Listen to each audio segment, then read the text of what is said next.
Welcome to the channel English Epics. My stomach literally twisted as I approached the entrance of the restaurant. I had no idea if I'd be able to eat anything just as I reached for the door. A gust of wind blew through and knocked the umbrella out of my hands, some of the water it had collected. Because it was a ridiculously cheap and nearly useless umbrella, splashed onto my face and into my hair, which I had spent hours styling specifically for this evening. The doorman opened the door as I was struggling and nearly knocked me off my feet, apologizing. He took my hand and steadied me. I was sure my hairstyle was ruined, sighing. I walked past him toward the host's podium. The Prime Angus Steakhouse was one of the most popular restaurants in the Windy City, which was our hometown. Well, maybe just my hometown. I needed to see what answers tonight would bring. But I hoped I'd be able to say we again when everything was said and done. It wasn't Jean and Georgette, but Josh remembered that I had always wanted to eat here. Even after all this time, Mr. and Mrs. Conrad, I told the maitre d' when he looked up for -7-30.0. That's Ellis and Joshua, he replied cheerfully. Just one moment, please. We'll seat you shortly. The restaurant was known for using full names in its reservation system. It was both amusing and oddly comforting to hear our names spoken together again. In the same sentence, maybe my hairstyle was ruined, but no crowbar could wipe the smile off my face. I was told that Josh hadn't arrived yet, but the host led me to our table anyway. 5 minutes later, I was sipping white wine from a glass. I had wanted to surprise my husband by ordering his favorite drink in advance,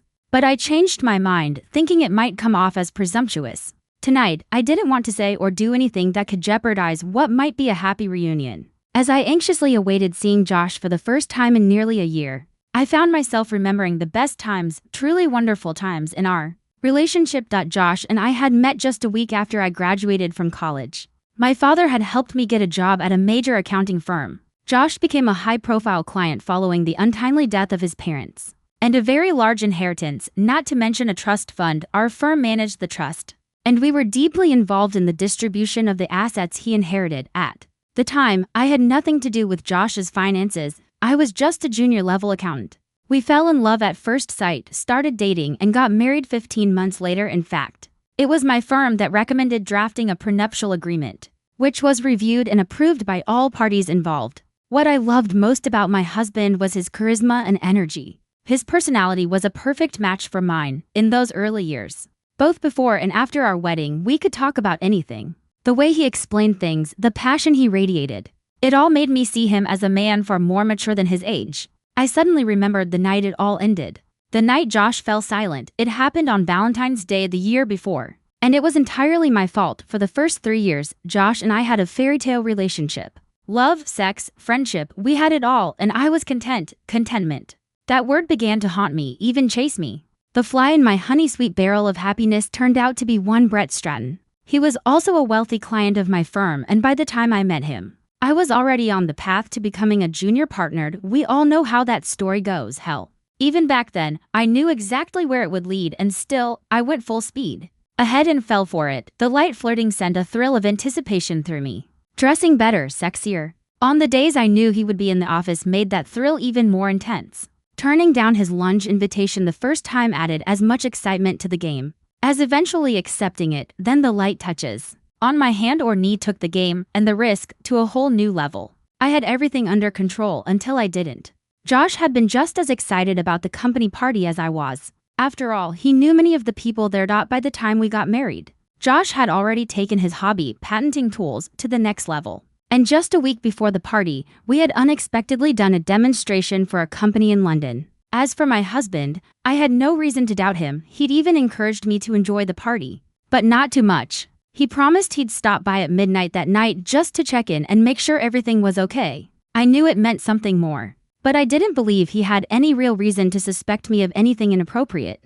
That evening, Brett refilled my glass, but to be honest with myself, I had already allowed for a 30% chance that, under the right circumstances, something might happen between us. Maybe it would have ended with just a kiss, but deep down, I knew I had never fully ruled out sex. In the dark conference room, with the door closed and the curtains drawn, I had my first taste of infidelity. The sex was incredible, truly great, mind-blowing sex. If it hadn't been, I probably never would have gone back to that well. I was surprised no one from the staff seemed to notice our absence when we returned to the party. Almost an hour later, I didn't feel guilty, not until I got in the car and raced home.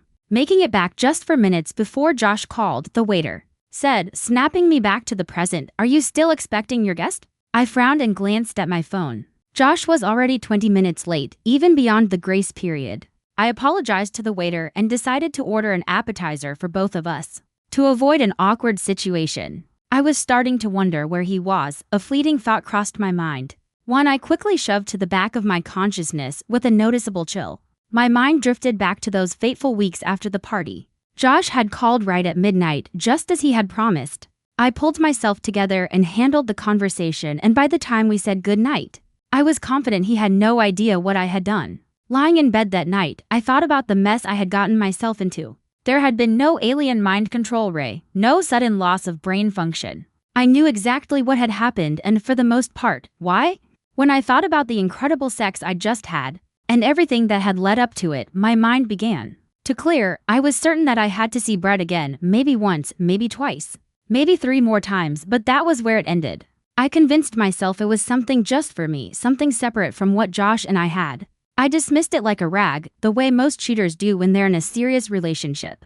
I also knew Brett didn't mean anything to me, at least, not the way my husband did. The next time Brett and I met was after one of our lunches. In addition to another round of incredible sex, he gave me a gift, a disposable phone. Brett was acquainted with Josh, or, at the very least, knew of him. They had crossed paths at 2 different events hosted by separate companies where both employees and clients were present. They were both aware of each other's wealth. Looking back, Brett may have been a little envious that Josh's fortune was significantly greater than his own, but he never showed it outwardly. From the Christmas party to the of February, Brett and I were together 3 times. And not once was Josh's name mentioned, not before, not during, and not after our conversations. In bed, I had made a promise to myself 3 times, and that's it. So I should have ended it. If I had, everything might have turned out differently. The drop of bitterness in my barrel of honey came in the form of a true intrusion. Just 2 days before Valentine's Day, Brett sent me a text from the disposable phone. Something he had never done before. Usually, he called during the hours when I was at work. This time, he wanted to spend a few hours with me. On Valentine's Day, I immediately told him no. But he insisted, nearly begged. He asked me to find out what my plans were with Josh, and at what time. That he assured me that we would meet within those boundaries, and that I'd be home on time. I put up resistance. I made excuses for even the most obvious things. I played right into his hands. And I also knew, even before I said it out loud, that I would give in. Everything inside me screamed not to do it. But I ignored that voice and threw common sense to the wind. There was no sex that day. I apologized to Josh for working a few extra hours and promised it wouldn't interfere with our special evening.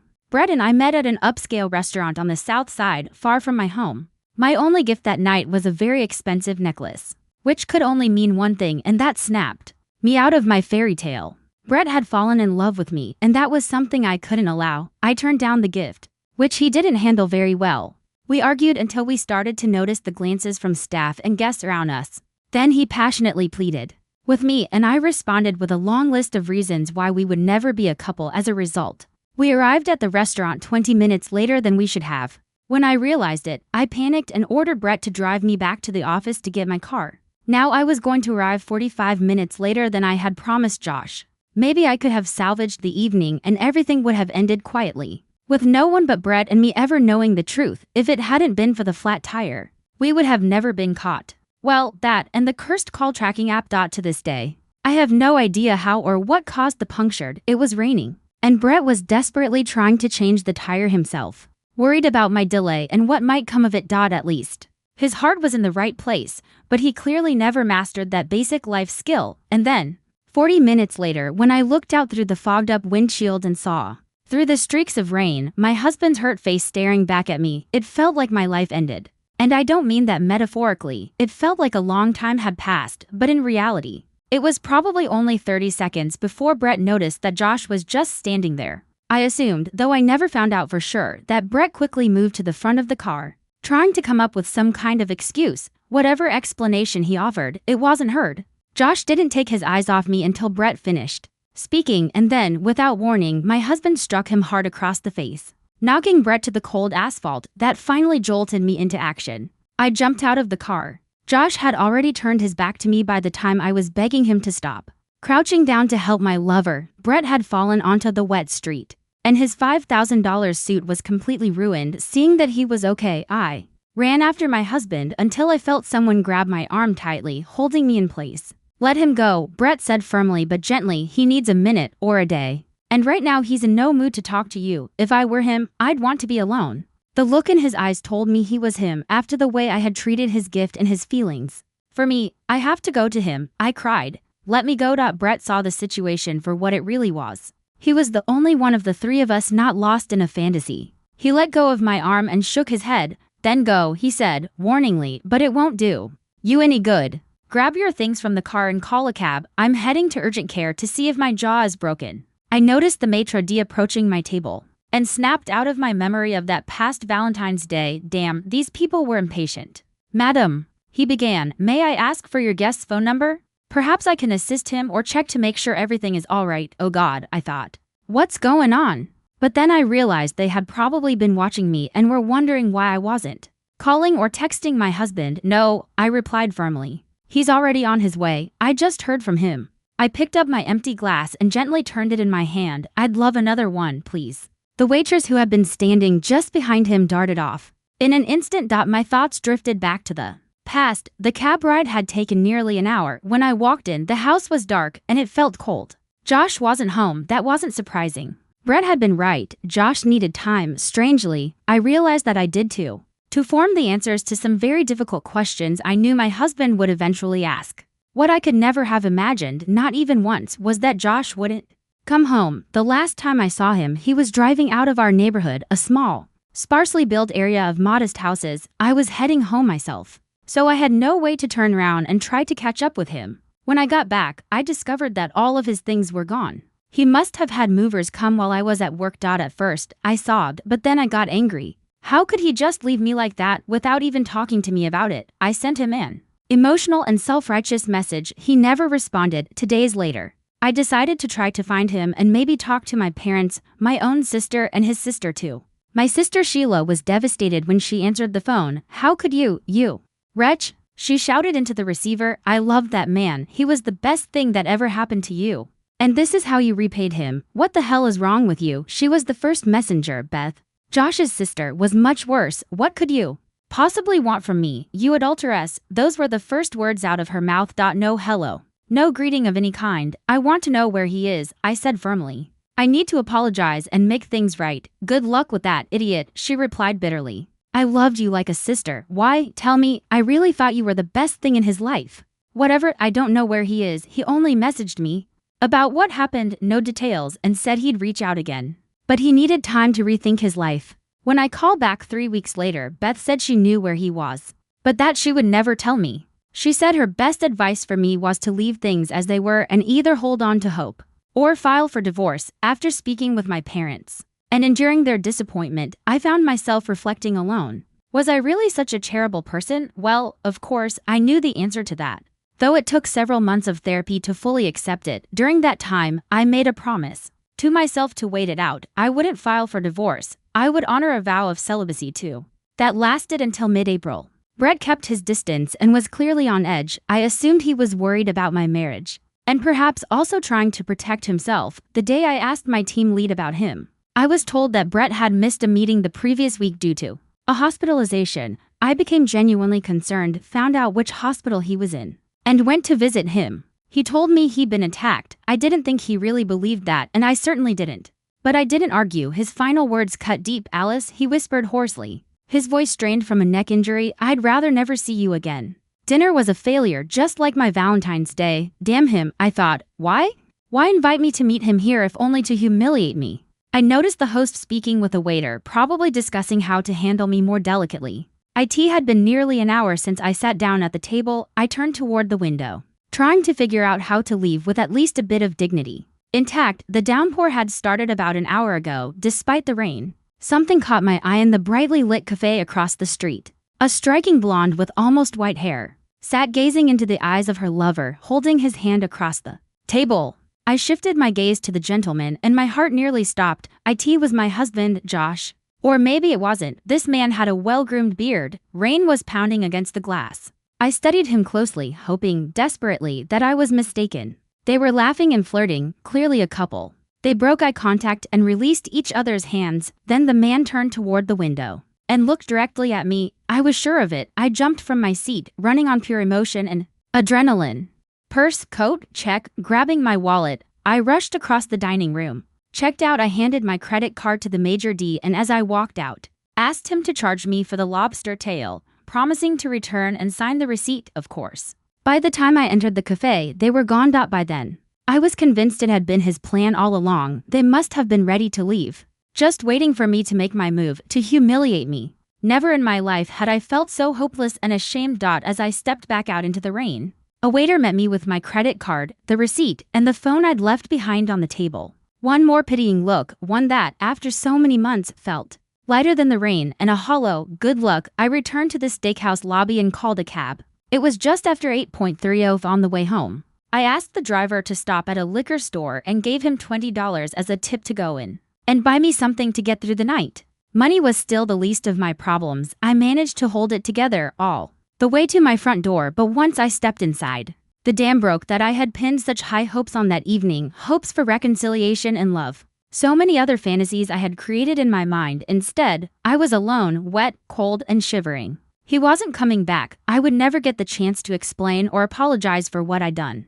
Worst of all, he had found someone else. The realization of how pathetic that sounded, even in my own head, brought on another wave of tears. I walked into the kitchen and reached into the drawer for the wine opener. But then I set it back down and dug into my bag for the bottle of vodka instead. The wine could wait. Living alone and remaining celibate for a year was my own choice. I came to terms with the loneliness and even embraced it with a strange kind of relief. My parents, my sister, my co-workers, and even a few friends I'd stayed in touch with since college all tried to convince me to move on with my life. Only my therapist stood apart from the crowd. She made it clear that being alone and understanding why I had destroyed my marriage was far from the worst thing that could happen. Much better, she told me, than rushing into another doomed relationship. That evening, as I poured my third glass of vodka, the feeling was entirely different.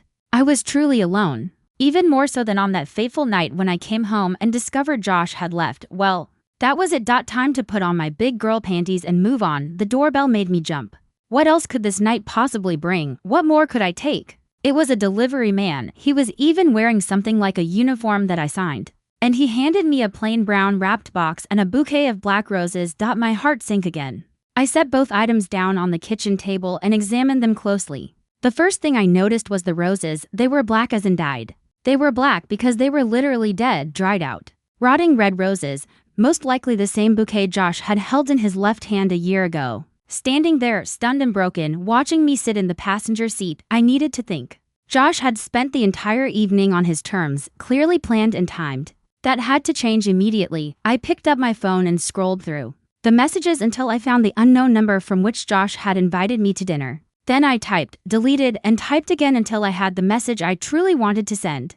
Mission accomplished. One question, what's in the box? The reply came almost instantly, a gift. I wasn't going to keep playing this game. With trembling hands, I pressed the call button. IT went straight to voicemail. I tried again, same result. I leaned back in my chair to gather my thoughts and finished off the glass of vodka. Of course, I typed. IT took him about a minute to reply. I'm not lying. You'll never know unless you open it.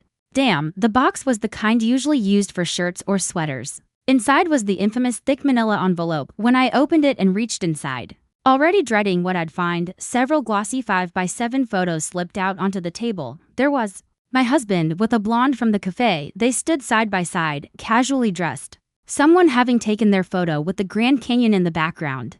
IT made me choke back a sob. Josh and I had always planned to go there after our first child was born. In another photo, the blonde's flawless body was captured in a barely there bikini somewhere tropical. She was perfection, right down to her adorable little feet. I suddenly felt too crushed to even be jealous. That would probably come later. I ended the rest of the photos.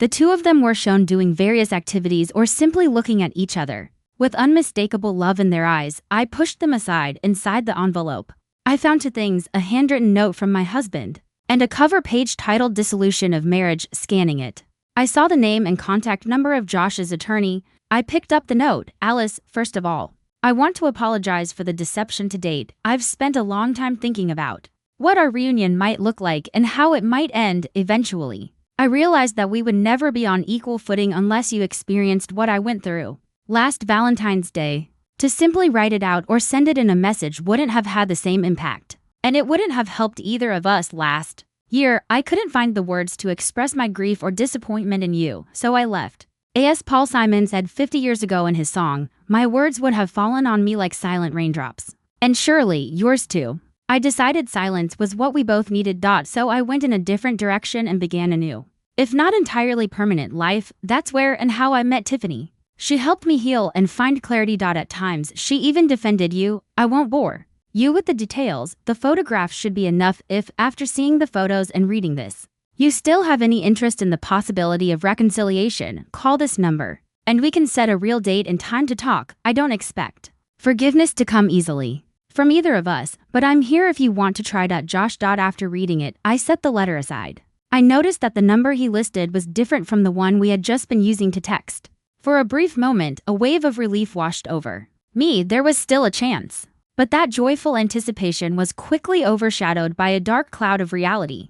Josh had shown me exactly what I had done to him, and he had done it with painful precision. I felt what he had felt, what I had done to this man, my own husband. He had now done to me in return. In that moment, I realized something. I could never be with someone capable of inflicting the same kind of pain I had caused. The same kind of pain he had just delivered so effectively. He was still a teacher, and I was still being taken to school, and I knew, without a doubt, that I could never truly love a man who could strike at my heart and emotions so coldly and so cruelly, and I would have to live with myself for a long time, knowing that I was that kind of person too. The last thing we deserved was each other. That's when I realized that my time would be better spent on self-reflection and learning how to become a better person before I could ever trust myself with someone else's heart again. For a brief moment, my inner voice told me not to give up so easily. I picked up the photographs once more and studied them closely.